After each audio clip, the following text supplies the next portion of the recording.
Limbdi hospital road તેમજ આજ hospital road ઉપર આવેલા સબજેલ નજીક આ વિસ્તારમાં રહેતી મહિલાઓ દ્વારા કચરો ફેલાવતા જોવા મળ્યા છે। ત્યારે હાલ આ વિસ્તારમાં રહેતા લોકો દ્વારા નગરપાલિકાની લીંબડી ઉપર આક્ષેપો કરવામાં આવી રહ્યા છે કે નગરપાલિકા દ્વારા વિસ્તારમાં સફાઈ કરવામાં નથી આવતી।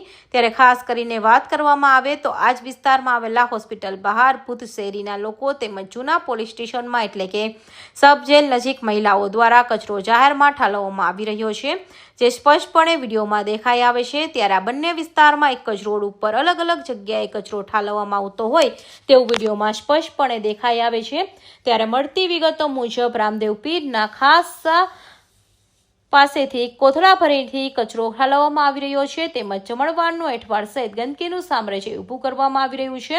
ત્યારે શરમ મૂકીને કચરો ઠાલવી રહ્યા છે। ત્યારે આ કચરાથી મચ્છરોનો ઉપદ્રવ વધી શકે છે।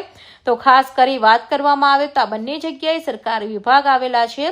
એક સરકારી હોસ્પિટલ જ્યાં દર્દીઓ દાખલ હોય છે અને બીજી જગ્યા લીંબડી સબજેલ સહિત સરકારી પ્રાથમિક શાળા। ત્યારે સબજેલના કેદીઓ છે અને પ્રાથમિક શાળામાં નાના બાળકો। ત્યારે હાલ મચ્છરજન્ય રોગ આ બાળકો કેદીઓ સહિત દર્દીઓને થશે તો કોની સામે કાર્યવાહી થશે? ત્યારે એજ્યુકેટેડ લોકો એવી પણ વાતો કરી રહ્યા છે કે આવા લોકો જાણી જોઈને લીંબડી નગરપાલિકાના બદનામ કરવાનું ષડયંત્ર રચી રહ્યા હોય તેવું લાગી રહ્યું છે।